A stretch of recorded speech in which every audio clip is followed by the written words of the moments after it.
Hi there. I'm Linda. My life took a pretty unexpected turn when I married Tom. He was a great guy, a widower with a sweet little girl named Sarah. She was 7 when I came into the picture, her mom having left when she was just a toddler. I walked into their lives hoping to make things better, to bring some love and stability. But, let's just say, things didn't go as planned. The first time I met Sarah, I remember trying to break the ice. "Hey, Sarah, I've heard so much about you. I brought some cookies. Do you like chocolate chip?" I asked, holding out a plate. She just stared at the cookies, then at me, with this look of total indifference. "I guess," she finally muttered, taking one, but avoiding eye contact. Tom smiled apologetically. "She's a bit shy around new people. Give it time, Linda." I wanted to be patient, to understand what she was going through.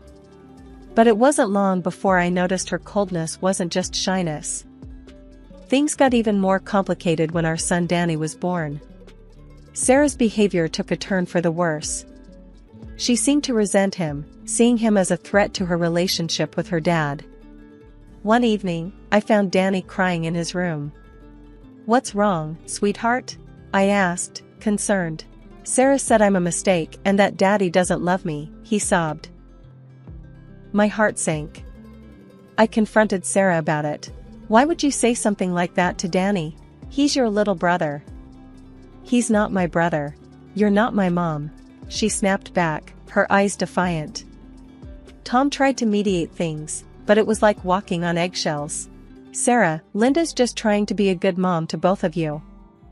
Sarah would roll her eyes. "She's not my mom. Don't forget that." It was tough.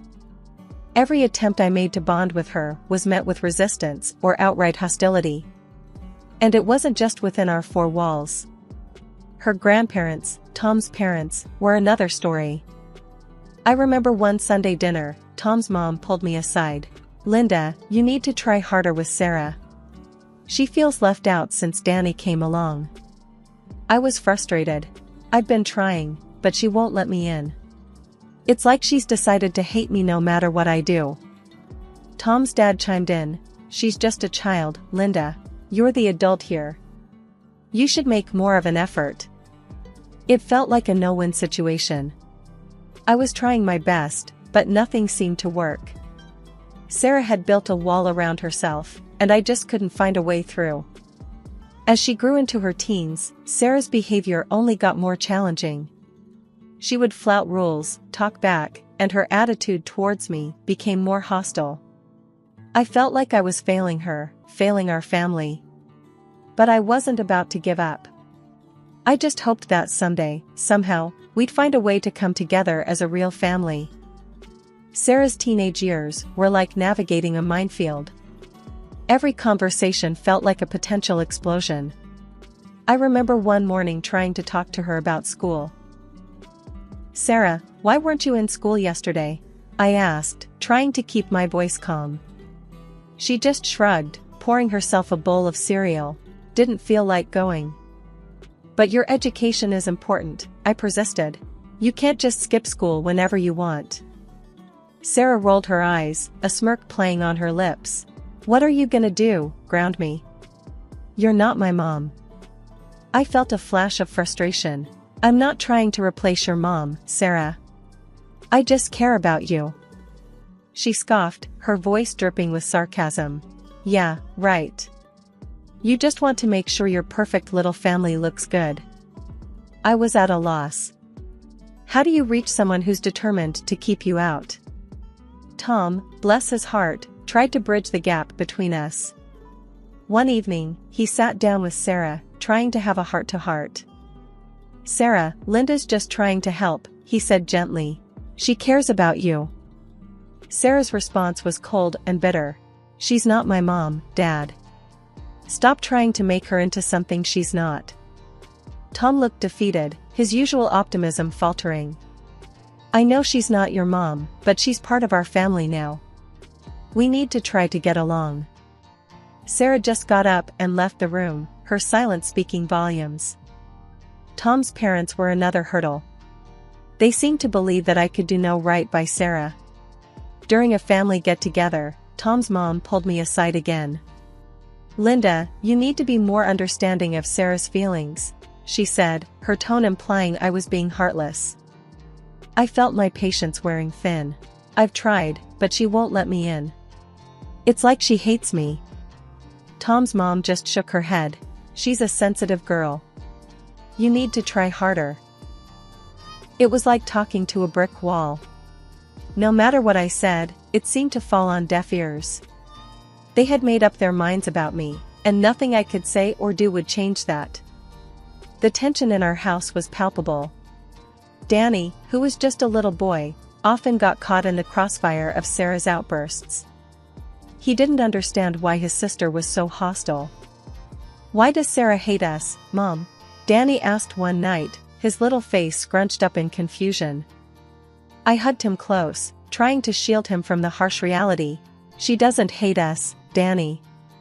She's just going through a tough time." But even I wasn't convinced by my own words. Sarah's behavior was more than just teenage rebellion. It felt personal, targeted. And I couldn't help but feel responsible, like I was the catalyst for all this discord. I lay awake many nights, wondering where we had gone wrong.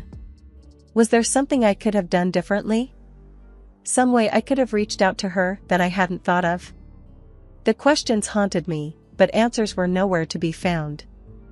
The day I got the call from the local police station about Sarah, my stepdaughter, felt like a punch in the gut. I was in the middle of a meeting when my phone vibrated relentlessly. Excusing myself, I stepped out to answer what I assumed was another of Sarah's school-related issues.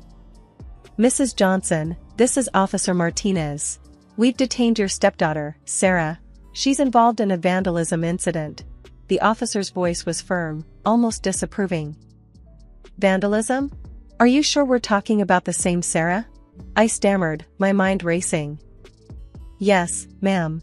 Sarah Johnson, 15 years old. We need you to come and pick her up." I felt a mix of anger and embarrassment. "I'll be right there," I replied, feeling the eyes of my colleagues on me as I hurried out. At the station, Sarah was slouched in a chair, her arms crossed, an air of defiance about her.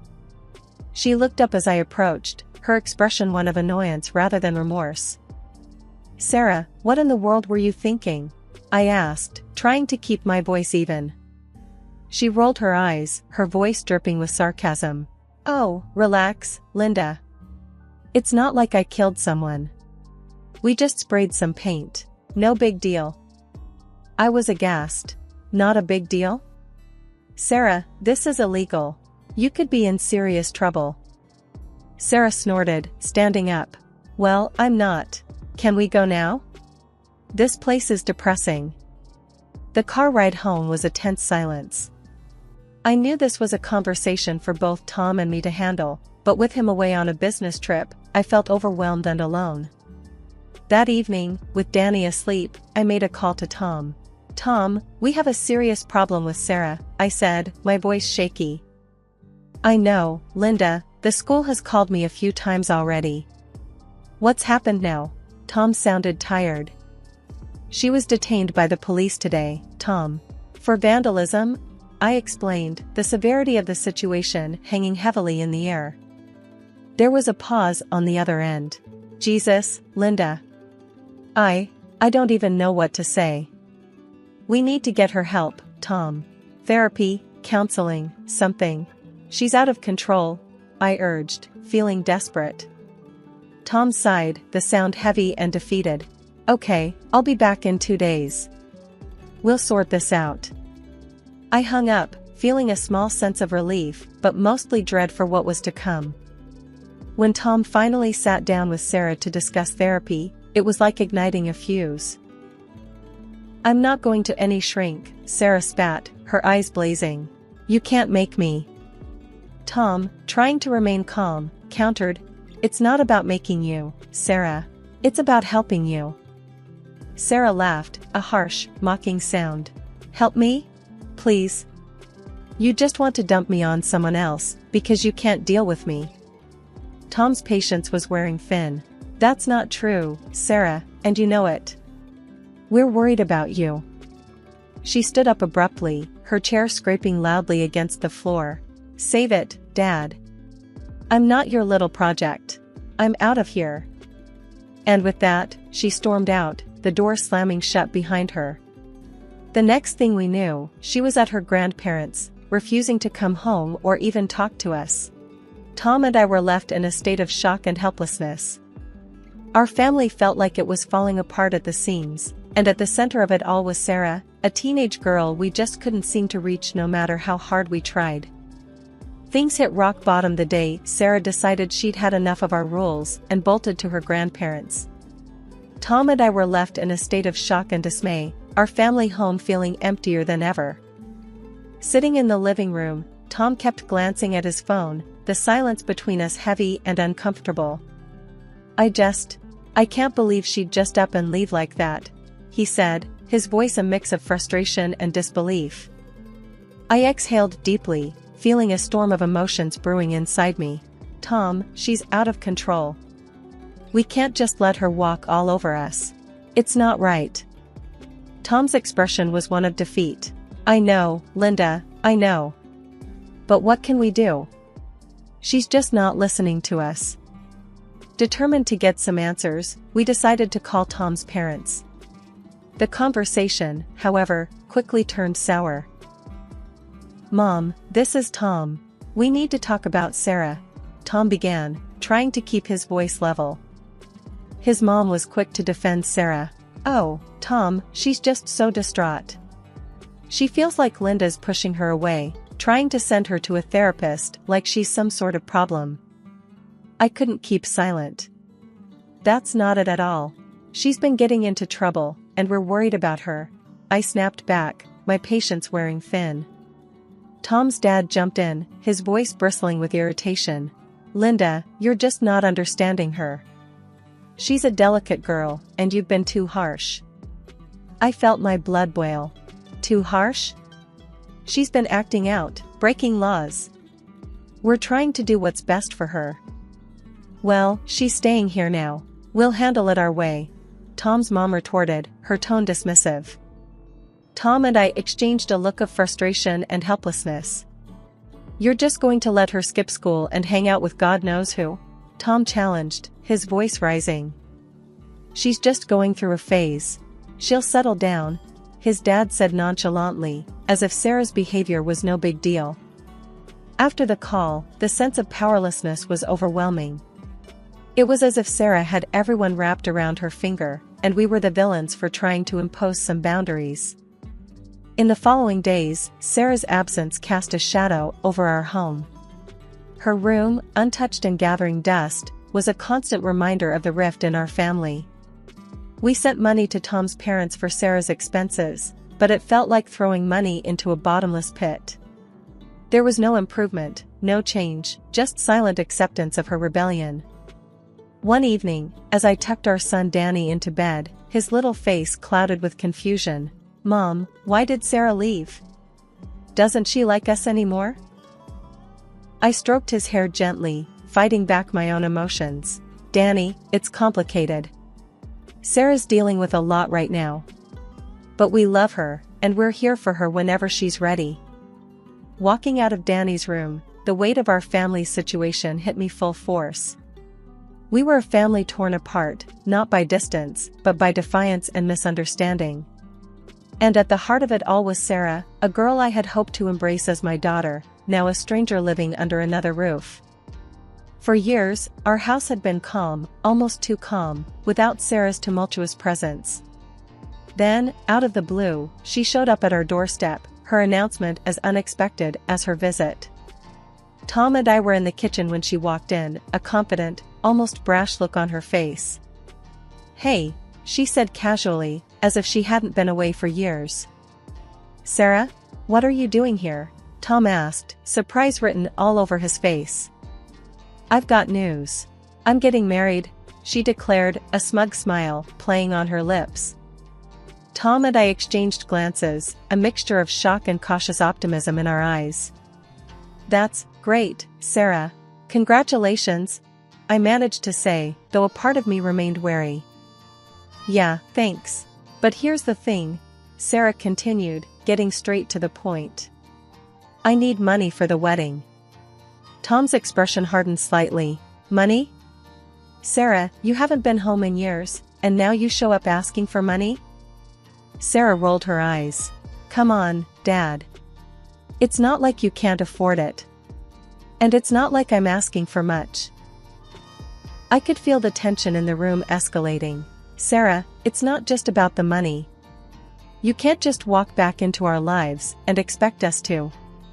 Look, Linda, Sarah cut me off, her tone dismissive. I'm not asking for your opinion. I'm asking Dad for a favor. The audacity of her request left me stunned. Sarah, we're a family. We make these decisions together, I said firmly. Sarah scoffed. Please, you're not my family. You're just the woman my dad married. Tom intervened, trying to keep the peace. Sarah, that's enough. Linda's right. We're a family, and we make decisions together. She looked at Tom, her expression softening slightly. Dad, please. It's my wedding. I just want it to be perfect. Tom sighed, running a hand through his hair. We'll think about it, Sarah. But you can't just expect us to hand over the money without some discussion. Sarah's demeanor shifted then, as if realizing her approach wasn't working. I know. I'm sorry. I really want this to be special. After she left, Tom and I had a long talk. Maybe this is a chance for us to mend things, I suggested, hopeful yet cautious. Tom nodded slowly. Maybe. But we're not just writing her a blank check. We need to be involved in the planning, make sure the money is used appropriately. I agreed. Despite Sarah's brashness, this could be our opportunity to bridge the gap that had grown between us. Maybe, just maybe, we could turn a new page with her. But as I lay in bed that night, I couldn't shake off the feeling of unease. Sarah's sudden return and request felt like just the calm before another storm. The days leading up to Sarah's wedding were a whirlwind of preparations. Tom and I decided to contribute generously to her wedding fund, hoping it would be a step towards mending our fractured relationship. But things took a shocking turn just a few days before the wedding. I decided to call the wedding planner to check on how the preparations were going. The conversation started off normal enough, but I could sense something was off. Hi, this is Linda Johnson, Sarah's stepmom. I'm just calling to check on the wedding preparations, I said, trying to sound casual. The wedding planner's voice was tense, hesitant. Oh, Mrs. Johnson, yes, the preparations are going well, but... But what? I pressed, a knot forming in my stomach. There was a pause, and then she said, I'm not sure how to say this, but Sarah, she's made some changes to the guest list. Changes to the guest list? What kind of changes? I asked, trying to keep my voice steady. The planner's voice was low, almost apologetic. She's removed you, Mr. Johnson, and Danny from the list. But she's added her biological mother. I felt like I had been punched in the gut. Her mother? The one who left her? Yes, and there's something else. The planner continued, her voice hesitant. The budget for the wedding, it's significantly less than the amount you gave her. I was stunned into silence. Sarah had taken the money we gave her for the wedding and spent only a fraction of it, cutting us out of her big day in the process. After hanging up, I confronted Tom with the news. His reaction was one of disbelief and then growing anger. That ungrateful little... Tom started, his fists clenched. Tom, calm down, I said, though I shared his outrage. We need to talk to her about this. When we finally got Sarah on the phone, the conversation was anything but pleasant. Sarah, why did you remove us from the wedding guest list? Tom demanded, his voice tight with anger. Sarah's response was cold and matter-of-fact. Because I don't want your wife there. This is my day, and I'll have who I want. And what about the money? I asked, struggling to keep my composure. You spent only a fraction of what we gave you. That's none of your business, she snapped back. You gave me the money, it's mine to use how I see fit. We were at a loss for words. The audacity of her actions left us both reeling. Tom, in a rare display of fury, made a decision. We're taking back our money, Sarah. We won't support this deceit, he said, his voice resolute. You can't do that, Sarah yelled, her voice shrill with panic. We can, and we will, Tom replied firmly. You've crossed a line, Sarah. The call ended with Sarah hurling insults and accusations at us before hanging up. True to his word, Tom canceled the checks, effectively putting a stop to the wedding plans. We had tried to reach out, to mend bridges, but Sarah's actions had made it clear that some rifts were too deep to heal. The fallout from the canceled wedding hit our family like a hurricane. Sarah's response to our decision was both explosive and bitter. She showed up at our house, her face twisted with rage, hurling accusations and insults. You've ruined everything, she screamed, her eyes blazing. This was supposed to be my day, and you destroyed it. Sarah, you lied to us, Tom countered, his voice firm despite the rising tension. You deceived us about the wedding, about the money. What did you expect? I expected you to back off and let me have my day, she retorted, her fists clenched at her sides. You excluded us from your wedding, Sarah. You took the money for yourself, I added, trying to reason with her. Because it's what I deserved. After years of putting up with you, Sarah spat out, her words cutting through the air. The argument escalated until Sarah, in a final burst of anger, stormed out of the house, swearing she'd never forgive us. In the aftermath, Tom and I were left to pick up the pieces. The situation worsened when we received a call from Tom's parents. They were furious, initially blaming us for the wedding debacle, but then, their anger took a different turn. Linda, Tom, we need to tell you something, Tom's mom said over the phone, her voice shaking. After Sarah left our house, we discovered she took some of my jewelry. Valuable pieces. Tom and I were stunned into silence. She stole from you? Tom finally managed to say, disbelief coloring his tone. Yes, his dad replied, the disappointment evident in his voice. We never thought she'd do something like this to us. Are you going to report it? I asked, a mix of concern and shock in my voice. No, we can't bring ourselves to do that to our granddaughter, but we're so hurt, Tom's mom said, her voice breaking. The revelation was a bitter pill to swallow. It was one thing for Sarah to lash out at us, but to betray her own grandparents in such a way was unthinkable. Days turned into weeks, and there was no word from Sarah. Tom held on to hope that she would come to her senses and reach out, but I wasn't so sure. Tom, do you really think she'll come back after all this? I asked one evening, as we sat in our quiet living room. Tom looked out the window, a far-off look in his eyes. I don't know, Linda.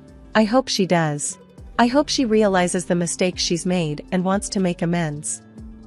I sighed, feeling a deep sense of uncertainty. I don't know if she ever will, Tom. The Sarah we knew seems to be long gone. Tom nodded, his expression somber. Maybe you're right. But she's still my daughter. I can't give up hope. As time passed, the silence from Sarah became a new norm. We heard nothing about her whereabouts or well-being. Tom's parents, too, were left in the dark, their feelings of betrayal mingling with worry for their granddaughter. In our home, life went on. Danny grew older, and we focused our energy on him, ensuring he felt loved and secure. But the shadow of Sarah's actions lingered, a reminder of the broken bridges and unhealed wounds in our family. I often found myself wondering about Sarah, about where she was and what she was doing. My feelings were a complex mix of anger, disappointment, and a faint glimmer of concern. Tom remained hopeful, but deep down, I doubted if Sarah would ever return to us, if she would ever seek the help she so desperately needed.